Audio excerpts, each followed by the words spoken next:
All my church glasses that I leave here in case I forget mine at home, because I printed this out in large font so I could read it without glasses.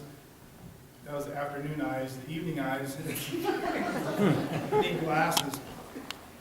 A couple of caveats here. Aurora hasn't seen or read any of this, so she can't be blamed for any of its content. And those that were here for Cultures a few years ago, you remember I had a calendar with every day of the year. It was first year. I'm not going to do that to you tonight. Tonight I just jotted down a few notes.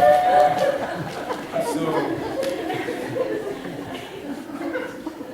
I want to thank all the family and friends that came out to support Autumn and the other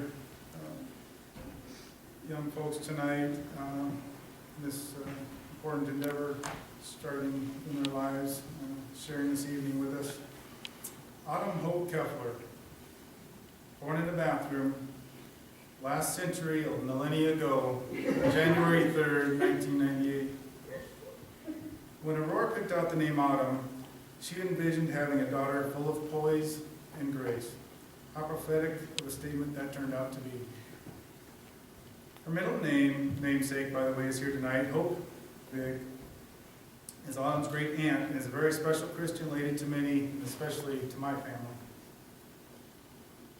Hope, what does it stand for? Well, before she was born, it stood for, I hope she has all her fingers and toes, as you always say. Then for a while, as a colic baby, it stood for, I hope she stops crying pretty soon. And lately, it stands for, I hope she finds a good Christian husband that can handle, well, you know, Autumn. And of course, Aurora and I hope that she gives us many, many, many grandchildren. In a few years, and in due time, of course. Before that, she has many things to accomplish. But I think for the remainder of her life, it will stand for hope in the future that Autumn brings to her mom and I. When we look at this beautiful child of God, we see a culmination of what is good in the world. Autumn has many wonderful gifts. She has a wonderful voice that she uses for her and others' pleasure, but mostly to praise God with, and this gives us hope. She seems to have such poise and presence in any setting that she walks into. This gives us hope. She has great potential for signing for the deaf, and I hope someday she finds a way to use this gift to bless others, and I'm sure she will. Autumn, you have an enormous desire to please God and to do what is right. For many years, you have put in the effort, going to too many youth rallies to count, to LTC in Kansas City, in which you excelled, to York College for Soul Quest, to youth Bible camps, to family camps, and have considered the AIM program for many years now, even driving yourself to Texas this year for Camp Adventure. This gives us great hope, great pleasure, and is what makes us the most proud of you. Even though you are my daughter, it doesn't mean that I can't still look up to you, and I hope I always look up to you in these things.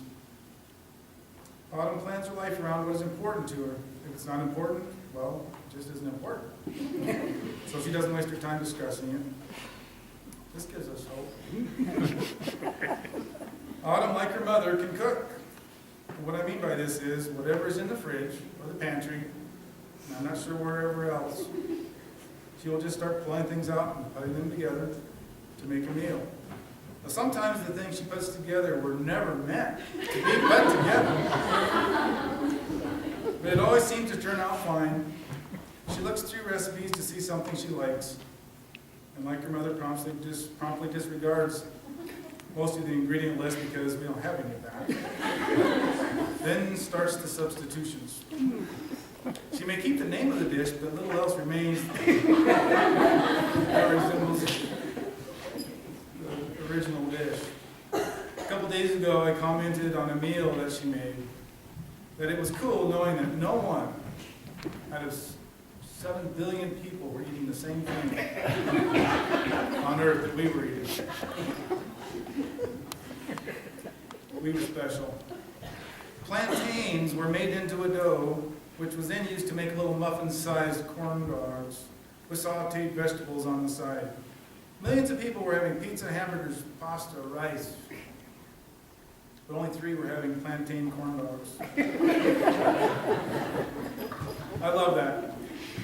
Autumn's not afraid of dealing with any kind of strange new food. Food is afraid of autumn.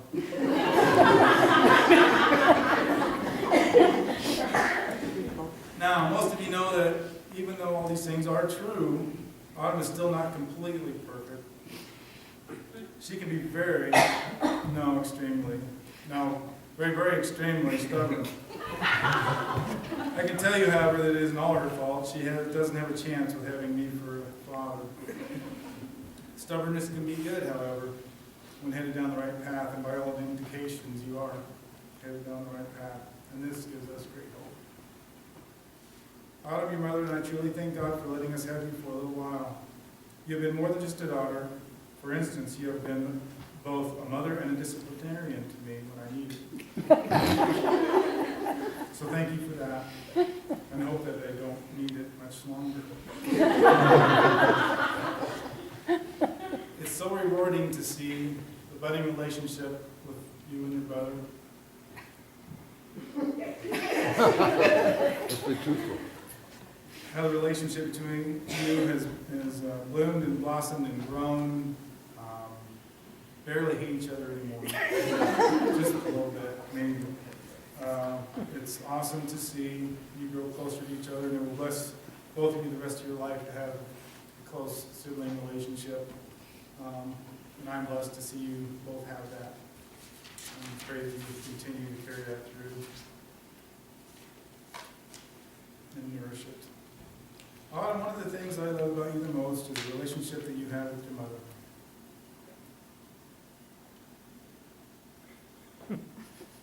The healthy mother-daughter relationship and its respective boundaries are, of course, there.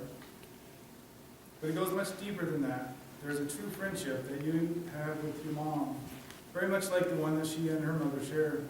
One built with mutual love and respect of a true friend and sister in Christ. This is truly a lovely thing to see.